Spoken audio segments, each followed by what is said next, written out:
Welcome to HortTube. My name is Jim Putnam. In this video, I'm going to talk about what I'm pruning in my yard over the next few weeks in the late winter and early spring. You have to be careful. Some things you want to wait until after they flower to prune. You'll frequently hear a rule that says that if it blooms in the early spring until mid-spring, you don't want to prune it until after it flowers, and that rule is pretty much solid. And then the other part of it you'll hear is if it flowers in the summer, you know, you can prune it this time of year because it blooms on new growth and it's not a problem. This hydrangea macrophylla right here, this big leaf hydrangea, this is the more traditional hydrangea that gets the blue or pink flowers on it right here. It totally breaks that rule because it actually blooms on old wood. This one actually blooms on old and new wood, but this one blooms on old wood and it completely breaks that rule. If I prune this thing hard right now, I would definitely be taking the first flowers off of it. I can do a little bit of pruning on it. I can clean it up. I can see what's dead and what's alive at this point as it's leafing out. So I can clean it up a little bit, but any really severe pruning on this plant would limit the amount of flowers I would get in the late spring or early summer on it. So there are, it's a loose rule that things that flower in the spring, you prune them after they flower, and things that bloom in the summer, you prune them now. Severe pruning can be done right now. If you need to get after something and take it down 4 or 6 feet, I've got some ligustrum across my back line back here. Really need to come down hard, and I'm going to do that sometime this spring. I'm just going to really go after them, and that way I can go 2 or 3 years without having to do it again. So I'm going to show you some few things in my yard that I'm going to do a little bit of pruning on. I've planted so many new things in here over the last year that a lot of this stuff is still undersized, so it really doesn't need a lot of pruning, but maybe you'll get something out of it. If there's a specific thing that you're interested in knowing when the best time to prune it is, just ask it in the bottom of this video, and maybe we can build a list at the bottom that I'll answer, and people can, in the future, if they see this video, find the thing in their yard that's in the list and get the answer that they're looking for. But let me show you a few things that I'll be pruning. This is that big leaf hydrangea that I was just referring to, and people will tell you don't prune these, don't prune these, don't prune these this time of year. And they're accurate in that, you know, anything down here in the viable wood where the green is coming out on them right now, we definitely would not want to prune. But take this branch right here, I can just go back to that first bud and take that off and just clean it up.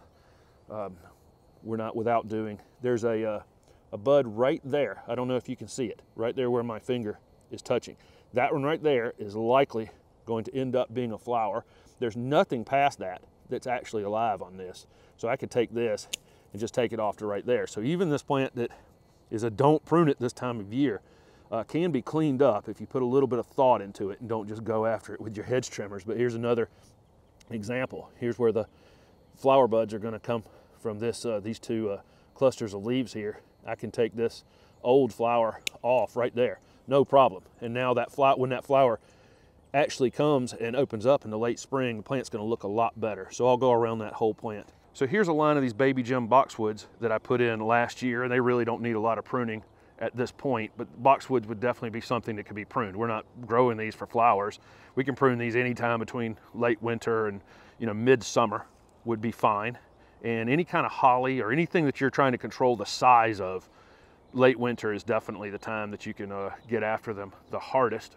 Here's these autumn lilac ENCORE azaleas that I just planted in a video recently, and you can actually see the flower buds right here. So this is definitely a plant that I do not want to cut until after I get the first round of flowering. And as soon as that happens, then I'll be able to shear them a little bit. These are so small I won't be pruning them this year, but if I needed to, definitely be after they flower.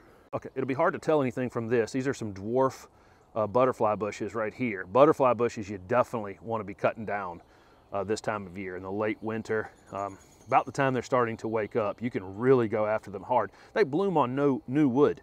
There's no purpose in having a 6-foot tall butterfly bush. The thing's got to get bigger to bloom, so it really is best to take them down to about 2 feet in height. And you know, by late spring, early summer, they'll be back in full bloom. There are a lot of things that just need to be cut almost all the way back. This grass is a great example of that. Before we see the new growth coming in the bottom of any type of ornamental grass, we need to go ahead and clean these up. Once you start getting new growth wrapped up in it, it's very hard to clean them up. but this is the time of year to get those cut back down to the ground. There's a LIRIOPE here, and the new foliage on LIRIOPE looks 100 times better than the old foliage.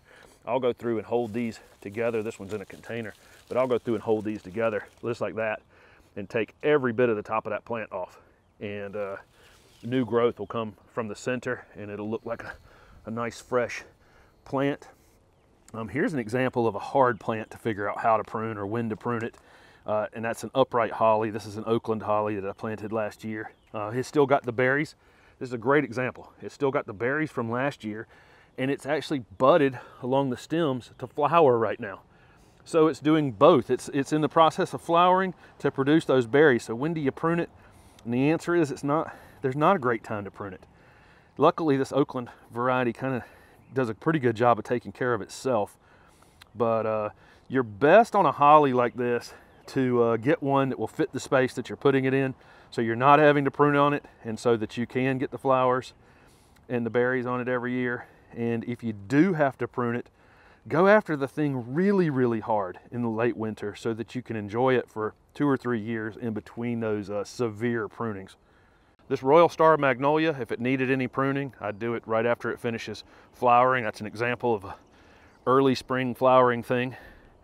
And then these rhododendrons over here that I recently planted, flowers are starting to open up on them. They get pruned after they flower. That's a good example of them. Anything that's kind of utilitarian, meaning that I'm just using it as a screening plant. I don't really care about the flowers. These ligustrum that are back here, they flower. I don't care about the flowers. I'm using them to screen and block off a neighbor back here. So I'll prune those anytime late winter through midsummer. Same thing with that CHINDO viburnum. Same thing with these wax myrtles that I planted last year. I'm not really, do they flower and berry and fruit and all those things? Yes, but that's not the purpose of why I'm growing them here. I'm just really trying to maintain them and keep them cut back on the top so that they maintain a full base where I can't see through them at the bottom. If we let them get 25 feet tall, they'll start to block the sunlight down into the bottom of the plant, and they'll get thin. I have a couple of oak leaf hydrangeas right here, and oak leaf hydrangeas bloom on old wood, just like the big leaf hydrangea I showed you. But unlike that big leaf hydrangea, the leaves come out right from the tips, and I mean every branch. So I definitely can't even address that thing at all. If I do any pruning on it, I'm definitely cutting flowers off. That's one that we prune after they flower in the summertime. Here are these white wedding or panicle hydrangeas right here, and I've actually already cut these. And that you can see I'm getting 3 branches right here where this one was cut, and each of these has multiple branches coming as well. So they're going to be quite full, and they bloom on new growth, and so they can be pruned in the late winter, and then they'll be flowering by June or so. Here's a sunshine ligustrum, and since it's just really a foliage plant, it's not really being grown for flowers, then the late winter is definitely the time to shear it. And I'll prune this one into kind of a cone shape. These can be pruned pretty much any way you want to prune them. If you want to keep them as little round balls, you can, but they look really nice in a kind of a cone shape, Christmas tree type shape. Any conifers or needled plants like this cryptomeria that's in this pot right now, if it needed any kind of shearing, this would be the time of year to do it in the late winter. I have already pruned on these 3 spreading plum yews right here, these dwarf yews. I've cut them back toward the center just to try to get some, have them filled out. These tend to get some really kind of leggy growth going out, and I'm trying to get them to grow. I want them spreading out, but I'm going to try to get them to do it in a uniform way over time. But like I say, any kind of conifer, this would be the time of year in the late winter that I'm always scared of pruning conifers, to be honest with you, to get after them very hard, but this is the time of year to do it if you need to. So this right here is a big group of salvia from last year, and it was tempting all winter long to cut these back, but it's just best with your herbaceous perennials. That's plants that die to the ground in the wintertime. It's always very, very tempting to go in and clean them up in the winter, but you're best to wait until the late winter or early spring. So these salvia, I'm about to cut these all the way to the ground. The new ones will start waking up. They'll come back from the roots probably 3 to 4 weeks from now. It's still, the ground's still a little cold for salvia to start growing, but they will pretty soon. And any type of hosta, daylily, literally any perennial that died to the ground in the wintertime, This time in mid to late March is probably the best time to go in and clean them up and get ready for that new growth to come. If you wait too long for that new growth, it starts coming back and then they're intertwined together and they don't look great. If you do the other thing, which is prune them in November or December when it's very tempting to do so, these stems on these salvia are hollow. Well, some of them will be hollow, and water can actually get in them.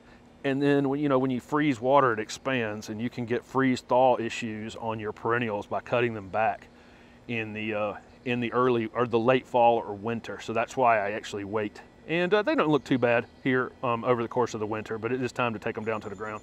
So that's just a few things in the yard that I'm pruning or not pruning and why. And like I say, a lot of this stuff in my yard is just very, very small, and there wouldn't be a whole lot of a point in pruning it this year anyway. But again, in the bottom of this video, ask a question about a particular plant, and I'll try to go over it. If it's like I say, if it's anything that's blooming, up through middle spring, I would just wait until after it flowers to prune it. If you have very specific question on a very specific plant, again, put it in the bottom and I'll try to answer it.